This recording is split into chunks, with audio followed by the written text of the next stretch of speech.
ለታ ጫፍ ቅዱስ ገብርኤል ቤተክርስቲያን ላይ ቀላል የማይባል የታጠቀ ኃይል መጥቶ ነው በከፍተኛ መሳሪያ ሌሊት ከ9 ሰዓት ጀምሮ ጥቃት የከፈተው። ለይተው የሚያውቁት መረጃ አላቸው የኢትዮጵያ ኦርቶዶክስ እምነት ተከታዮችን። እንግዲህ እዛ አካባቢ ምናልባት የህዝቡ አሰፋፈር እንዴት እንደሆነ መረጃው ሊኖራችሁ ይችላል። እዛው አካባቢ ነዋሪ ስለሆናችሁ በተለየ ሁኔታ መረጃ ይዘው መጥተው ነው እነዚህ ኦርቶዶክሶች ናቸው ስለዚህ እርምጃ እንወስዳለን ብለው የሚመጡት? እንዴት ነው ሲመጡ? በምን አይነት መልኩ ነው? እንዴት ይለያቸዋል? ይሄ ለይቶ የሚደረግ ነው ማለትም ሰሌክት ተደርጎ ኦርቶዶክሱ ታርጌት የሚደረግበት። ምክንያቱም ከመምጣታቸው አስቀድሞ የኦርቶዶክሱ ስም ዝርዝር ይወጣል። የት አካባቢ እንደሚበዛ ስም ዝርዝሩ ይወጣል፣ ምልክት ይደረግበታል። ከዛ በኋላ ነው ጥቃት የሚፈጸመው። ታስቦበት ታቅዶበት ነው የሚፈጸመው እንጂ ዝም ብሎ እንደሌላ ቦታ በጅምላ የሚፈጸም አይደለም። ስለዚህ ታርጌት ተደርጎ ክርስቲያኑ ተመርጦ ነው የሚፈጸመው። ከተለያየ ወረዳ ተሰባስቦ ነው የመጡት። ከመርቲ፣ ከጉና፣ ከጮሌ እዛው አሳኮ ያሉትም አንድ ላይ ተሰብስበው መጥተው ነው እንግዲህ ሌሊት ቀላል የማይባል ቁጥር ያለው ታጣቂ መጥተው ነው እንግዲህ በከፍተኛ መሳሪያ ነው ህዝቡ ላይ ተኩስ የከፈቱት። የተኩስ ርምታ የከፈቱት የመሳሪያ ችግር የለባቸው። ገበሬው የተወሰነ ራሱን ለመከላከል ቢሞክርም ግን አቅም በአንድ ነው ህዝቡን የገደሉትን ገድለው ያመለጠው አመለጠ እንዳለ። እዛ አካባቢ ያሉትን ብዙ ቀበሌዎች ወደ 9 የሚደርሱ ቀበሌዎችን ነው እንግዲህ ጥቃት የከፈቱባቸው። ቀላል የማይባል ህዝብም ሞቷል። በአካባቢው የሚከላከል ይህንን የሚጠብቅ ኃይል የለም ወይ? ማናቸውስ የሚያደርጉት ይህንን? በአንድም ይሁን በሌላ አገዛዙ ተጠያቂ ነው፣ እጁ እንዳለበት ይታወቃል። ብዙ ማስረጃዎች፣ ብዙ መረጃዎች አሉ። ከዚህ ጥቃት ጀርባ የመንግስት መዋቅር እንዳለበት በቀጥታም ይሁን በተዘዋዋሪ ተሳታፊ እንደሆነ የሚገልጹ ማስረጃዎች፣ መረጃዎች አሉ። እነማን ናቸው ይህንን የሚፈጽሙ? ይሄ ጥቃቱ መጀመሪያ ተጠያቂው መንግስት ነው። ምክንያቱም ጥቃቱን አይከላከልም። መንግስት መሆኑን የምታምነው አስቀድሞ ኦርቶዶክሳውያንን ትጥቅ ያስፈታል። ትጥቅ ያልፈቱት የሚከላከሉት ካሉ ደግሞ እነሱን አሳዶ ይመታል። የመንግስት የጸጥታ አካል ሲጠቁ አይከላከልም። ከተጠቁ በኋላም የተረፉትን አይከላከልም። የተሰደዱትንም አይመልስም። ኦርቶዶክሳውያን ተጠቃን ብሎ መረጃ ቢያወጡ እንኳን ውሸት ነው፣ የሐሰት ፕሮፓጋንዳ ነው ብሎ ከኦቢኤን እስከ ኢቢሲ እስከ ፋና ድረስ የሐሰት ፕሮፓጋንዳ ይሰራል። በመጀመሪያ ደረጃ መንግስት ትጥቅ ስንቅ የሚያቀርብላቸው ኃይሎች ናቸው። እነዚህ ኃይሎች ማን ናቸው ከተባለ ብዙ ጊዜ መሳይ ሸኔ ናቸው የፈጸሙት ይባላል። እዛ አካባቢ አርሲ ላይ እኛ አካባቢ ሸኔ የሚባል አናውቅም። 100% የእስልምና እምነት ተከታዮች ናቸው። ይህን ስንል ግን አሉ እያልን አይደለም። ብዙ ዋጋ የሚከፍሉ እስላሞች አሉ። ግን እነዚህ ኃይሎች ከዛ መካከል የወጡ ጽንፍ ረገጥ አስተሳሰብ ያላቸው ቀጠናዊ ትስስርም ያላቸው ናቸው። በነገራችን ላይ ይሄ ባሌ፣ አርሲ፣ ሀረርጌ ከሶማሌ ጋር ቀጥታ ሪሌሽን ያላቸው ቀጠናዊ ሰንሰለት ያላቸው ኃይሎች ናቸው። እነዚህ ይበልጥ ከመንግስት ጋር የተሳሰሩ መንግስት መዋቅር ከውስጥ የሚያደራጃቸው ናቸው። በየጫካው የሚኖሩ የተለያዩ ገጠር ቀበሌዎችን ተቆጣጥረው የሚኖሩ ናቸው። ከመንግስት ጋር በቀጥታ ግንኙነት አላቸው። የሚያስታጥቃቸው የሚያደራጃቸው የመንግስት አካል ነው። እንግዲህ መረጃው የሚያሳየው ያንን በጣም ምንም የሚያጠራጥር ነገር አይደለም። በምን ሊያግዛቸው ይችላል ካልከኝ ቅድም የተወሰነ ላነሳልህ ሞክሬያለሁ። አንደኛ ውስጥ ሆነው የመንግስት መዋቅር ትጥቅ ለምሳሌ የክርስቲያኖች ሚሊሻ ወደዛ ሄዶ እንዲዋጉ ያደርጉና ሚሊሾቹ እንዲመቱ ያደርጋል። ከዛ መሳሪያ እንዲወስዱና እንዲታጠቁ ያደርጋል። ሁለተኛ መከላከያ ከተለያዩ ሀገሪቱ ክፍል ነው የሚመጣው። ወደዛ ሲሄድ ሆን ብሎ መረጃ የያዛቡና የተለያየ አቅጣጫ በመስጠት እነዚህ መከላከያዎቹን መጥተው መሳሪያ ታጥቀው እነዛን ካገደሉ በኋላ መሳሪያ እንዲታጠቁ ይደረግላቸዋል። በመግባባትም ነው የሚሰሩት። በነገራችን ላይ ክርስቲያኑ ራሱ ፖሊስ በለው ይሄ ሪፔኖላ በለው የኦሮሚያ ልዩ ኃይል በለው የሚመታው ማለት ነው ክርስቲያኑ ነው የሚያጣው እና በዚህ ተጋገዛሉ።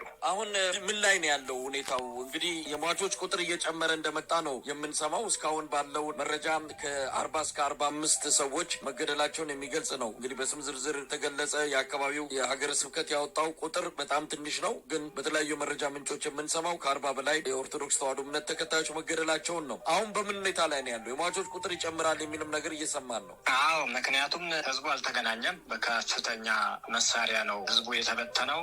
ህይወቱን አብዛኛው ከሞት የተረፈው ወዴት እንደሄደም አይታወቅም። ስለዚህ ሊጨምር ይችላል፣ በደንብ ሊጨምር ይችላል። ምክንያቱም አግተውም ይዞ ይሄዱ አሉ። ይኑርም አይኑርም የሚታወቅ ገና ወደፊት ነው የሚጠራ። አሁን ያለንበት ሁኔታ ከአበባ ነው ማለትም ከተለያዩ ወረዳዎች አሁን ይሄኛው አሳኮ ብቻ ሳይሆን ጮሌ የሚባል አለ፣ ጉና የሚባል አለ፣ ጎሎልቻ የሚባል አለ። እነዚህ ከአበባ ውስጥ ነው ያሉት። በነገራችን ላይ እነዚህ እዚህ አካባቢ በጣም ክርስቲያኑ ማህበረሰብ የሚበዛበት እና ከፍተኛ የክርስቲያኑ ቁጥር ያለበት ስለሆነ ይሄን ለመምታት ነው እንግዲህ አሁን ዝግጅት እያደረጉ ያሉት። ወደ ሀረር ድንበር አለ እና በዛም ነው በጣም ዝግጅት ስልጠናም እየወሰዱ ያሉ። በአጭሩ እነዚህ 4 ወረዳዎች ተከበዋል። አሁን ይሄኛው አሳኮ ብቻ ሳይሆን ምክንያቱም እነዚህ ኃይሎች ከተለያዩ ቦታ የተሰበሰቡ ናቸው። እዛ ባርሲ ሆነው አሁን ከጮሌ ከጉና ከመርቲ ከጉሎልቻ የተሰበሰቡ ኃይሎች ቁጥራቸው ቀላል የማይባሉ ስለሆኑ አሁን ያለው ነገር በጣም አስጊ ነው። በጣም የሚያሰጋ ሁኔታ ላይ ነው ያለው። ስለዚህ ከሰሞኑ የበለጠ አደጋ ላይ ናቸው። የከፋ ነገር ይመጣል ብላችሁ ትሰጋላችሁ?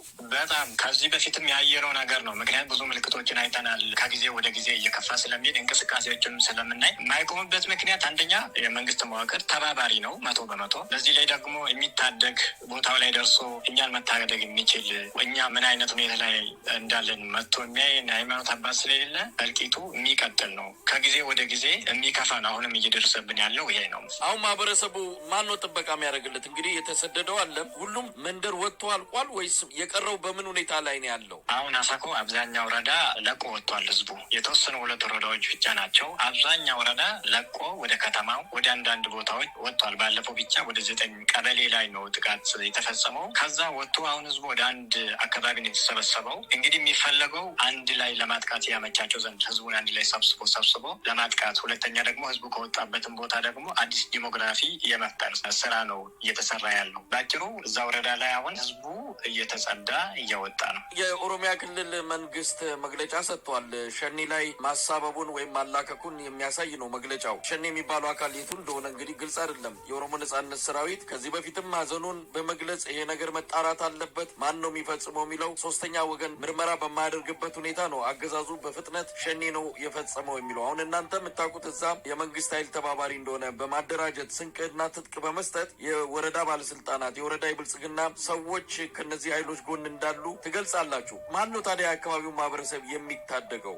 አሁን ባለው ሁኔታ እኛን መታደግ የሚችል ከእግዚአብሔር በታች ኃይል ያለ አይመስለኝም። ምክንያቱም መንግስትም ይሄንን ሆን ብሎ ነው፣ በነገራችን ላይ ኃላፊነቱን ከራሱ ላይ ለማራቅ ነው ሸኔ ነው እንደዚህ ያደረገ የሚል ፕሮፓጋንዳ የሚሰራው እንጂ እነሱም ሲያውቁት ቀርቶ አይደለም። ግን ከተጠያቂነት ለማምለጥ ባለው ሁኔታ እኛን ይታደጋል ብለን የምናምነው ምድራዊ ኃይል የለም ከእግዚአብሔር በቀር። ይሄ ትልቁ ተልዕኮ በነገራችን ላይ ከበፊቱም ጀምሮ እያንዳንዱን ነገር በግልጽም ይነግሩናል እና እዛ አካባቢ የኦርቶዶክስ ሃይማኖት ተከታይ እንዲኖር አይፈለግም። ሁለተኛ የአካባቢ ለቀጠናዊ ትስስር ይፈለጋል። በዚህ በሶማሊያ በኩልም ያለው የምስራቅ አፍሪካን የሚቆጣጠረው የአሸባሪ ኃይል አለ።